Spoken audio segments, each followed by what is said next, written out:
আসসালামু আলাইকুম। গত ক্লাসে আমরা মডেল 11-এর একটা গুরুত্বপূর্ণ প্যাসেজ সলভ করেছি 1 থেকে 3 পর্যন্ত। তো আজ চেষ্টা করব এর বাকি পার্টগুলো কমপ্লিট করার। ওকে, লেটস স্টার্ট।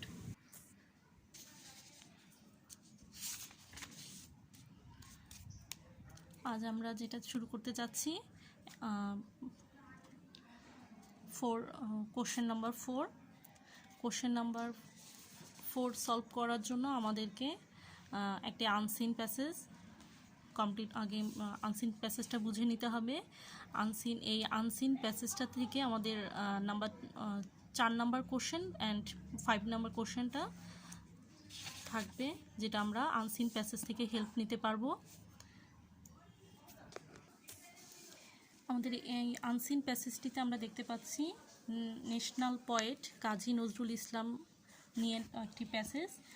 যেহেতু আমরা কাজী নজরুল ইসলামের এটা হচ্ছে কাজী নজরুল ইসলামের একটি জীবনী, যেহেতু আমরা বিভিন্ন বইতেই কাজী নজরুলের জীবনী পড়েছি এবং জানি, সো আমি আজ ডিপলি এটা পড়ব না, খুব শর্টকাট এটার বাংলাটা বুঝিয়ে দেওয়ার চেষ্টা করব।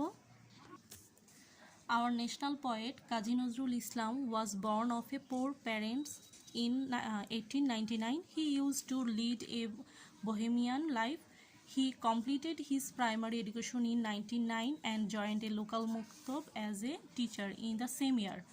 এখানে বোঝাচ্ছে যে আমাদের জাতীয় কবি কাজী নজরুল ইসলাম 1899 সালে একটি দরিদ্র পরিবারে জন্মগ্রহণ করেন। তিনি যাযাবর জীবনযাপন পরিচালনা করতেন। 1909 সালে প্রাথমিক শিক্ষা তিনি সম্পন্ন করেন এবং এরপর একই বছর একটি মক্তবে শিক্ষক হিসেবে যোগদান করেন। Nazrul again got himself admitted in Mathurun School of Bardhaman in class 6. Nazrul পুনরায় বর্ধমানের মাথরুন বিদ্যালয়ে 6ষ্ঠ শ্রেণীতে ভর্তি হন, but he could not prosecute his studies for financial crisis and left for Asansol. তারপর হচ্ছেন তিনি আর্থিক অসচ্ছলতার কারণে তার লেখাপড়া চালিয়ে যেতে পারেননি। তিনি আর্থিক ফাইন্যান্সিয়াল ক্রাইসিস, আর্থিক অসচ্ছলতার কারণে তিনি আর তার পড়াশোনা চালিয়ে যেতে পারেননি। He had to work there for his livelihood in a bread factory. তারপর তিনি তার জীবিকা নির্বাহ শুরু করেছিলেন একটি রুটি কারখানায়। In Asansol, Nazrul came in contact with a police sub-inspector, Kazi Rafizullah. Nazrul requested him to make arrangements for his education. In 1914, Kazi Rafizullah sent Nazrul to his village home at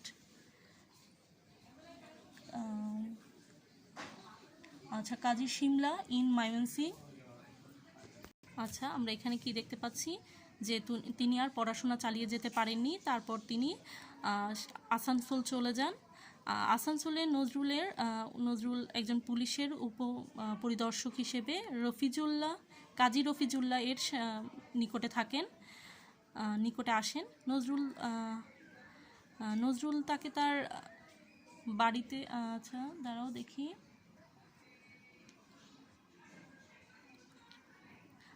Nazrul কাজী রফিজুল্লাহকে অনুরোধ করেন তার শিক্ষা জীবনটা চালিয়ে দেওয়ার জন্য, শিক্ষার ব্যবস্থা করে দেওয়ার জন্য। তারপর হচ্ছে 1914 সালে কাজী রফিজুল্লাহ তার বাড়ি ময়মনসিংহের কাজীর শিমলা গ্রামে পাঠিয়ে দেন। তারপরে হচ্ছে Mymensingh, there he got admitted in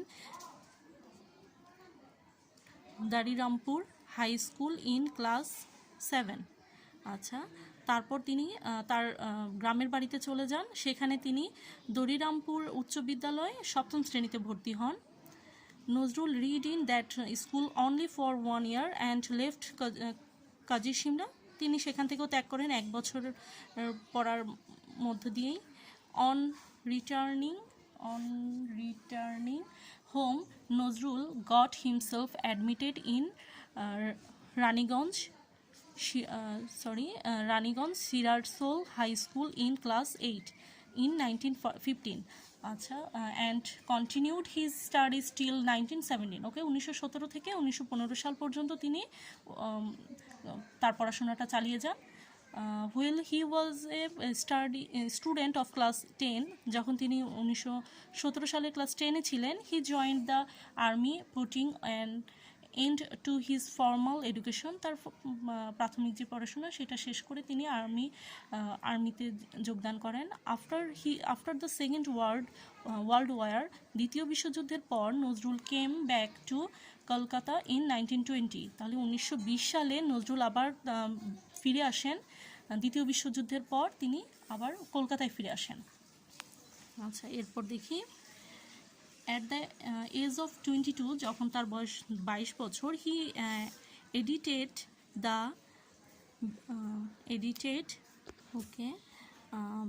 at the age of 22 he edited the weekly paper ধূমকেতু তিনি সম্পাদনা করেন। সাপ্তাহিক যেই পত্রিকা। he was sent to jail for writing Agnibina লেখার মাধ্যমে তাকে জেলে পাঠানো হয়। But he did not stop writing, কিন্তু তার লেখা তিনি বন্ধ করেননি। He contribution to Bengali literature is unfathomable. তিনি তার লেখা চালিয়ে যান। বাংলা সাহিত্যে তার অবদান অনেক। But it was a pity that our beloved poet had an attack of a strange disease in 1942, which made him silent and self-forgetful. He was sent to England in 1952 for treatment, but off on use. 1 year after the independence, he was brought to Bangladesh, and since then until his demise in August 29, 1976, he lived in Bangladesh. Okay, এখানে কি বোঝানো হচ্ছে যে আমাদের ভালোবাসার কবি একটি দুরারোগ্য রোগে আক্রান্ত হয়ে যান 1942 সালে, যেটি তাকে খুবই দুর্বল করে দেয়, ভেঙে দেয় তার মন। তারপর তাকে 1952 সালে পাঠানো হয় তার চিকিৎসার জন্য ইংল্যান্ডে। 1 বছর পর স্বাধীন হওয়ার 1 বছর পর তিনি বাংলাদেশে ফিরে আসেন। 1976 সালের 29শে আগস্ট তার মৃত্যুর আগ পর্যন্ত তিনি বাংলাদেশেই বাস করেন।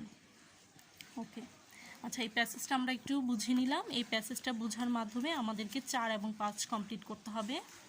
আমরা 4-এ চলে যাই। 4 একটা টেবিল দেখতে পাচ্ছি। Complete the table below, right on more than 3 ওয়ার্ডস। ওকে, আমরা এই টেবিলটা কিভাবে সলভ করব?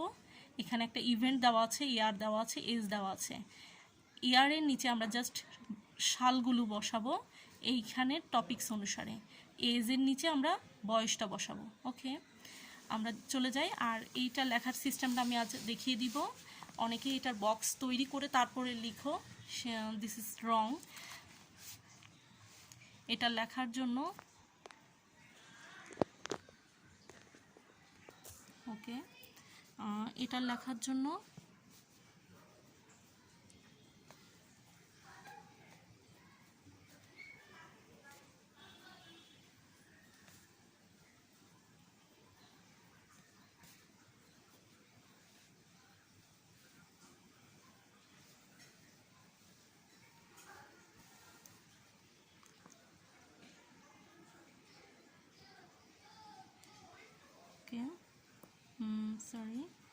জাস্ট আমাদের রোমান যেই চিহ্নগুলো আছে এখানে যে চিহ্নই থাকবে সেই চিহ্নই বসিয়ে আমরা জাস্ট অ্যান্সারগুলো লিখে নিব।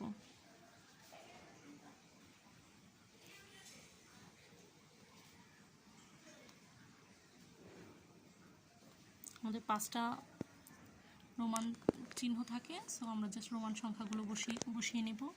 আমরা এখানে দেখতে পাচ্ছি কমপ্লিশন অফ প্রাইমারি এডুকেশন, তার প্রাথমিক শিক্ষা কত বছর।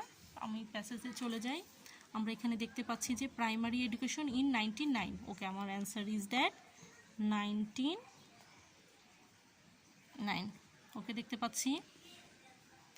আচ্ছা, এরপরে চলে যাই, এখানে দেওয়া আছে 2 নম্বরে চলে যাই। 2 নম্বর হচ্ছে ইভেন্ট সালের দিকে খেয়াল করো, 1914 আর এজ 15। এখন তো আমাদেরকে প্যাসেজ থেকে বের করতে হবে যে 1914 সাল, আগে 14 সালটা বের করে নিই। প্যাসেজে অবশ্যই পাবে, হয়তো 15 ইয়ার্স নয়তো বা 1914 সাল। হ্যাঁ, পেয়েছি। 1914 সালে আমাদেরকে ইভেন্ট তৈরি করতে হবে। যখন তার 15 বছর বয়স, তখন তিনি কি করেছিলেন? 15 বছর বয়সে তাকে ময়মনসিংহ সেন্ড করা হয়, তাই তো? 14 সাল, ইভেন্ট তৈরি করতে হবে একটি, তাকে সেন্ট ময়মনসিংহ, হ্যাঁ, ময়মনসিংহে পাঠিয়ে দেওয়া হয়। সেন্ট টু ময়মনসিংহ, এখানে হবে sent to Mymensingh.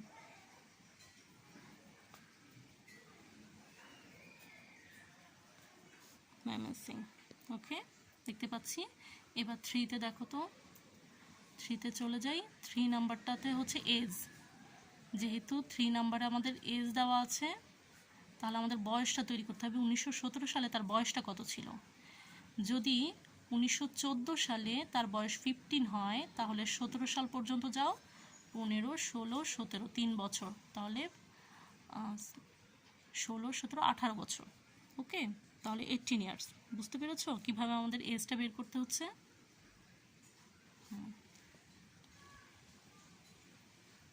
4 number question, যেহেতু ইভেন্ট দেওয়া আছে, এডিট ধূমকেতু, মানে সম্পাদনা করেন ধূমকেতু পত্রিকার।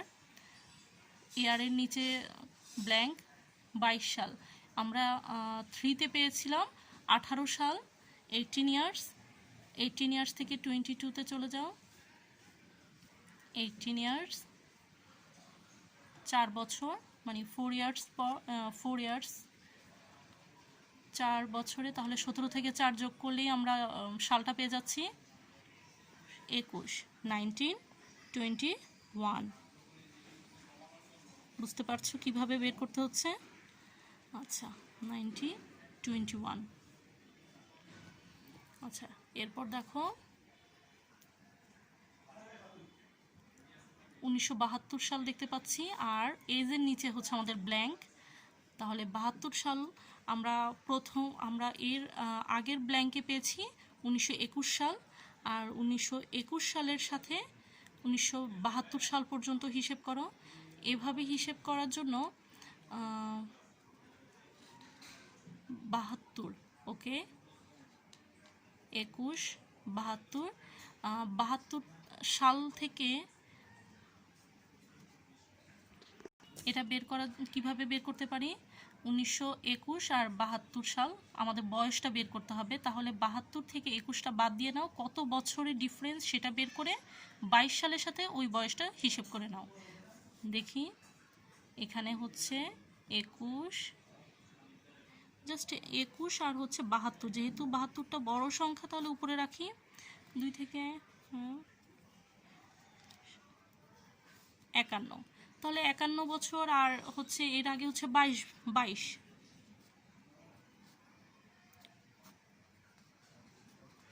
73। বুঝতে পারছো কিভাবে এটা হিসেব করেছি? এর সাথে আমি মাইনাস করেছি আর এর সাথে আমি প্লাস করেছি। ওকে, আচ্ছা, এরপরে চলে যাই আমাদের 5-এ হচ্ছে আমাদের কি ট্রু ফলস আমরা জানি। এখানে বলা হচ্ছে যে যার হচ্ছে অ্যান্সার হচ্ছে ট্রু লিখতে হবে, আর ফলস হলে কারেক্ট অ্যান্সার দিতে হবে।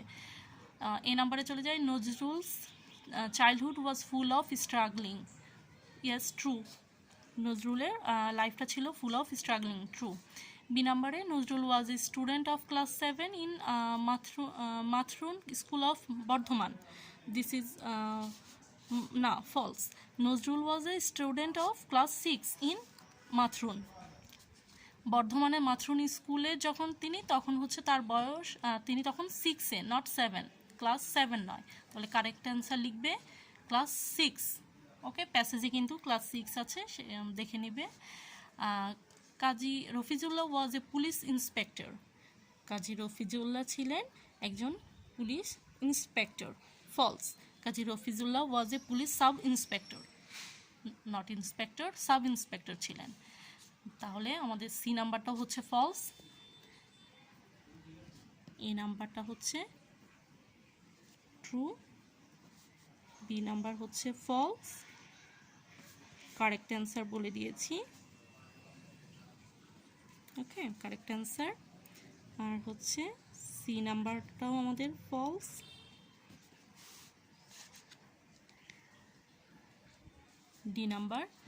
ডি নাম্বারটাতে দেখো, ডি নাম্বারে হচ্ছে Nazrul studied up class 10, class 10 পর্যন্ত নজরুল পড়েছিলেন, ট্রু। আচ্ছা, ই নাম্বারটাতে he was brought to Bangladesh before independence. না, স্বাধীনতার আগে তিনি বাংলাদেশে আসেননি, স্বাধীনতার পরে তিনি বাংলাদেশে এসেছেন। তাহলে ই নাম্বারটা আমাদের ফলস। অ্যান্সার কি হবে?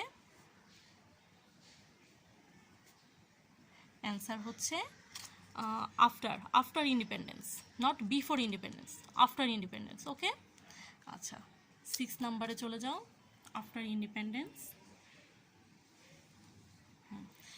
আচ্ছা, ওকে, 6 নাম্বারটা দেখো। 6 নাম্বারে হচ্ছে আমাদের একটা ফিল ইন দ্য গ্যাপস। এটাতে আমাদের অপশন দেওয়া থাকে, আর এই অপশনগুলি আমাদের ফিল ইন দ্য ব্ল্যাঙ্কস পূরণ করার জন্য সাহায্য করে।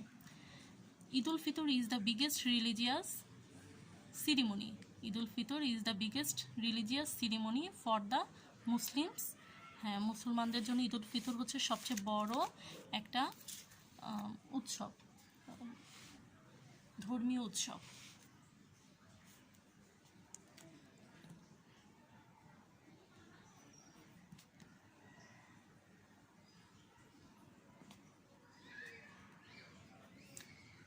Biggest ceremony. ওকে, আচ্ছা, এগুলো তোমরা লেখার সিস্টেম জানো অবশ্য, আমি জাস্ট খালি বলে যাই। ওকে, বি নাম্বার দেখো, it comes at the end of the holy month of Ramzan. তাহলে এটি আসে হচ্ছে রমজান মাসের পরে। The Muslims get opportunity to mould their life dash to mould their life. আমরা এখানে কি দেখতে পাচ্ছি যে সি নাম্বার হচ্ছে আমাদের mould their life according to the teaching of Islam. হ্যাঁ, ইসলাম ধর্ম শিক্ষার অনুসারে আমাদের এটা একটা মুসলমানদের জন্য একটা বড় সুযোগ। The holy month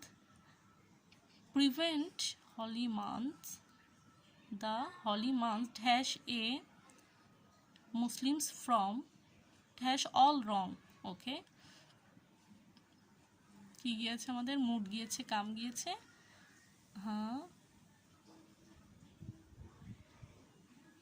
okay, prevent, রক্ষা করতে। Okay, the holy month prevent A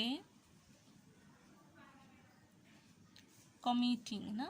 okay, prevent a Muslim from dash all wrong, committing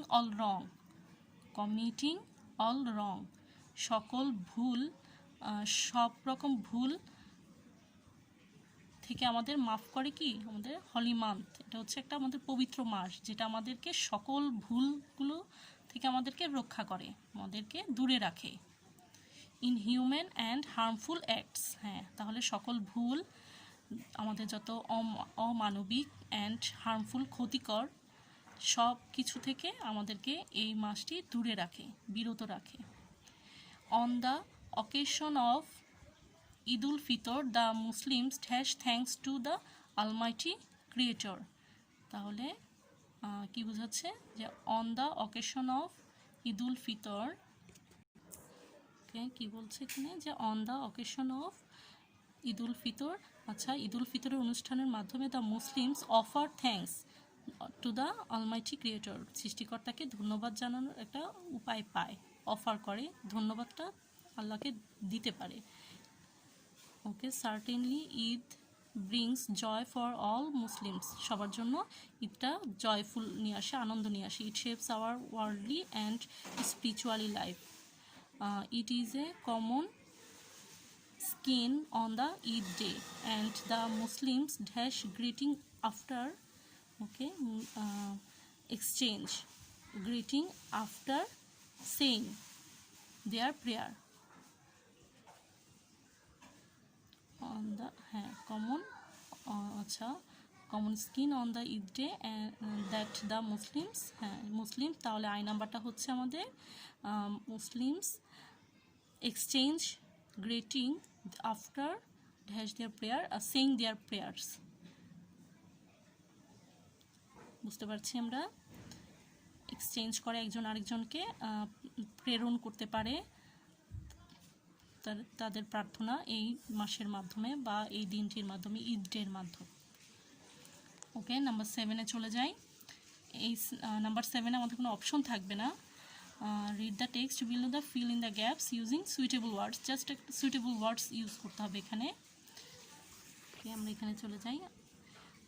এটি আমাদেরকে খুব ভালো করে বারবার সেন্টেন্সগুলো পড়ে এখানে মেলাতে হবে এবং যতটা সম্ভব বাংলা বুঝতে হবে। when David was 17 years old, যখন ডেভিডের 17 বছর বয়স, he dash school, okay, he dash school, school কী করে আমরা একটু পরবর্তীগুলো পড়ে নেই। His aunt told him to take dash, আর একটু পড়ে নেই, what he would dash in future. Okay, আমরা এখানে বুঝতে পারছি যে what he would decision in future, but he could not take any decision. Okay, এবার বুঝতে পারছি আমরা যে এখানে বি নাম্বারে কী হবে, he left school, B number হবে লেফট, এ নাম্বার হবে ওল্ড, বি নাম্বার হচ্ছে লেফট। টোল্ড হিম, তাকে বলল, তার আন্টি যখন তাকে বলল, টেক কি টেক ডু, সে কি করতে চায়, হোয়াট হি উড ডিসিশন, আচ্ছা, his aunt told him to take decision, তার আন্টি তাকে ডিসিশন নিতে বলল। হোয়াট হি উড, যে সে, হি উড ডু, সে কি করতে চায়, ইন ফিউচার, সে ভবিষ্যতে কি করতে চায়। তাহলে বি নাম্বার হচ্ছে লেফট, সি নাম্বার হচ্ছে আমাদের decision, D number would do, কি করতে চায় ফিউচারে, but he could not take any decision, E number any. Okay, আমরা এবার 8 নাম্বারটা সলভ করার চেষ্টা করি, যে আমাদের 8 নাম্বার কি আছে। ওকে, নাম্বার 8 আমরা দেখতে পাচ্ছি match the parts of sentences from column A and B to make 5 complete sentence. আচ্ছা, অনেকেই এখানে ভুল করো, তোমরা পুরোটা ছক তুলো কেউ, তারপর হচ্ছে রেখা টানো না, দিস ইজ রং। আমাদের এখানে যেহেতু বলেছে যে 5টি সেন্টেন্স তৈরি করতে হবে, 5টি সেন্টেন্স তৈরি করলেই হয়ে যাবে। আজকে আমি জাস্ট একটা লিখে দেখাবো যে কীভাবে সেন্টেন্সটা তৈরি করতে হবে, জাস্ট একটা সেন্টেন্স। ওকে, আমাদের প্রথমটাতে কি বলা হচ্ছে যে গুড হেলথ মিনস, ভালো স্বাস্থ্য হচ্ছে, চলে যাই, সাউন্ডনেস অফ বডি অ্যান্ড মাইন্ড, শরীর এবং মনের এক সুস্থতা, ভালো স্বাস্থ্য। It keeps one fit and, এটা রক্ষা করে একজনকে সঠিক, ফ্রি ফ্রম ডাইজেস্ট, সকল রোগ ব্যাধি থেকে মুক্ত রাখে। Okay, by observing certain rules 1, okay, rules 1 can keep good, 1 can keep good health। 1 is to take, একজন নিতে পারে,